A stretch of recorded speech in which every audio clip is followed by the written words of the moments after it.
everybody, and thank you so much for tuning in wherever you're finding me, whether it's Facebook or YouTube. I welcome you. My name is Emmy, and I do weekly videos. I started in February, and I am still going. Please pray for me as I pray for you. Thank you for connecting with me. I am so delighted for you to become my guest today, and I hope you can stick with me until the end of our conversation. I started a conversation, and I'm talking about courage. And this is the third video on talking about courage. We're talking about things that hinder us from living a courageous life, and we are starving our fears. I define courage as the ability to move forward in spite of feeling the fear. So fear is always going to be there somewhere. Self-doubt is always going to be somewhere. But we are talking about how ways to diminish. We are encouraging each other to diminish the voice of fear, to tune it down, and to amplify our faith, to grow our faith, so that our faith and our courage is larger than the voice of our fear. So let's move on so that we can pursue our dreams, so that we can live more happily than ever by feeding our courage, feeding our faith to be bigger than our fears. So one thing that can hinder us from living a courageous life is giving up the freedom to choose. So abandoning our choices. So when we give up the freedom to choose, we leave a void inside of us, to the effect that people will speak through us and people will speak for us. And when it gets to that point, we are as good as dead, because we want to be living an authentic life. We want to know who you are. And I can understand why people give up their freedom to choose. It's something that I have gone through. I think one thing is because we are creating self-imposed limitations. So we have dreams, and we have our role models. We are looking at them. We are looking at their achievements. We are looking at television and seeing all these people who've succeeded. We are looking at the best of what we want. And then we come back to us and say, I don't have what it takes. I can't do that. I can understand that. But you know what Henry Ford said? That if you think you can do a thing, and if you think you can't do a thing, you're right. So the self-imposed limitations start from our mind. So most battles, or all our battles, when we win them and when we lose them, it begins with our mind.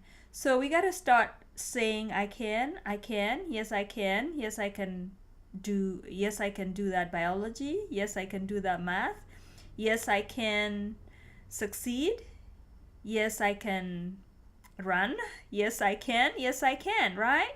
So we got to build faith and begin to see ourselves as people who have the abilities to do what someone else has done. Even if they have other advantages than we have, we can build those advantages. We could start from -5 if they are starting from 1. Even if we have to start from -5, we'll move forward until we catch up. Okay? So another thing that I know that keeps us from choosing is the fear, being afraid of the reflections of what our choices will entail. So what our choices will represent. And perhaps because we don't have a backbone to back up our choices, to say, hey, this is why I'm choosing this and I'm going to back this up. We are afraid where our choices will lead us. We are afraid perhaps our choices will ruffle feathers with others. We are afraid that it will take us away from our cliques. We are afraid of failure. And I'd like to say that failure, or fear of failure, is an illusion, because every day we learn. Failure is learning, and there is no one way, there is no one path to a destination. So you got to get started so that you know which way works and which one doesn't. And once you get started, then you go from there. And I'd like also to tell you, or to encourage everybody, that God is already on the other side of your choices. So no matter where you end up, God is already there. So do not be afraid. Do not be afraid to make that choice, or to think about failure. Failure is learning. So no matter where you end up, God is already on the other side of your dreams, or God is already on the other side of your fear. So God has not given you a spirit of fear, but He's given you a spirit of love, a spirit of power, and of a sound mind.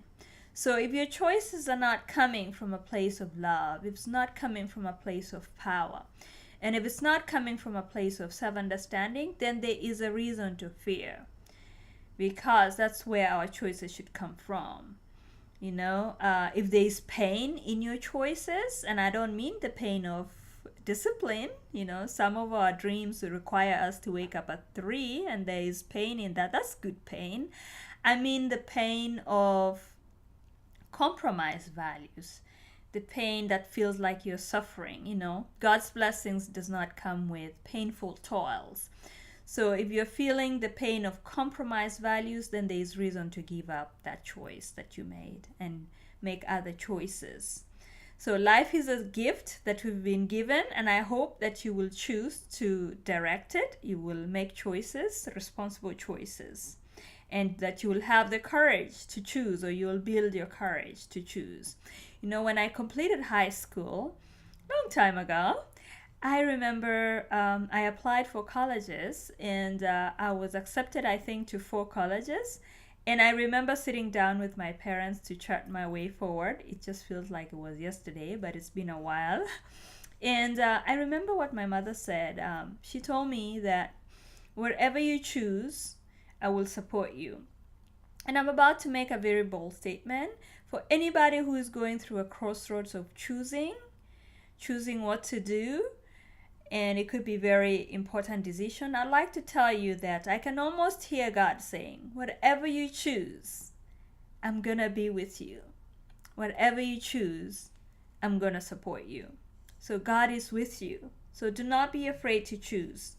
So make that choice and grow your choices so that it's not do or die. Remember, in my last conversation, I talked about being co-creators with God, that God has gifted us to be so creative. So grow your choices so that your problem will be, I have so many choices. I don't know so many good choices. I don't know which one to choose from, instead of saying, oh my God, this is my only chance. So go ahead and create every day. Create choices for yourself. And do not be afraid. Feed your faith. Feed your courage. And go ahead and decide for yourself, because God is with you. Thank you so much for tuning in today. Until next time, be blessed and have a wonderful week, guys.